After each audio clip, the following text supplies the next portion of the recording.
Doctor KG Arunraj மக்கள் நல்வாழ்வுத்துறை, குடும்ப நலத்துறை ஆகிய 2 துறைகளும் அவருக்கு ஒதுக்கீடு செய்யப்பட்டிருக்கின்றன. நிதித்துறை அமைச்சராக இருக்கக்கூடிய செங்கோட்டையனுக்கு நிதித்துறை மற்றும் ஓய்வூதிய பலன்கள் ஆகிய துறைகள் செங்கோட்டையனுக்கு ஒதுக்கீடு செய்யப்பட்டிருக்கிறது.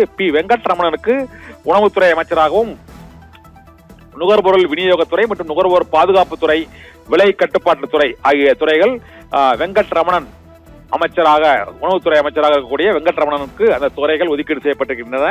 இதே போல CTR நிர்மல்குமாருக்கு இயற்கை வளங்கள் மற்றும் மின்சாரம் சட்டத்துறை அமைச்சராக அவர் இருக்கிறார். இதில் நான் கன்வென்ஷனல் மரபுசாரா எரிசக்தி துறை மற்றும் நீதிமன்றங்கள், சிறைச்சாலை, லஞ்ச ஒழிப்பு, இது தவிர சட்டமன்றங்கள், ஆளுநர்கள், தேர்தல் மற்றும் கடவுச்சீட்டு துறை என்று அழைக்கக்கூடிய பாஸ்போர்ட் துறை ஆகியவை CTR நிர்மல்குமார் வைக்கக்கூடிய அந்த எனர்ஜி ரிசோர்சஸ் அண்ட் லா, எரிசக்தி துறை அண்ட் சட்டத்துறையில் அந்த துறைகள் எல்லாம் ஒதுக்கீடு செய்யப்பட்டிருக்கின்றன.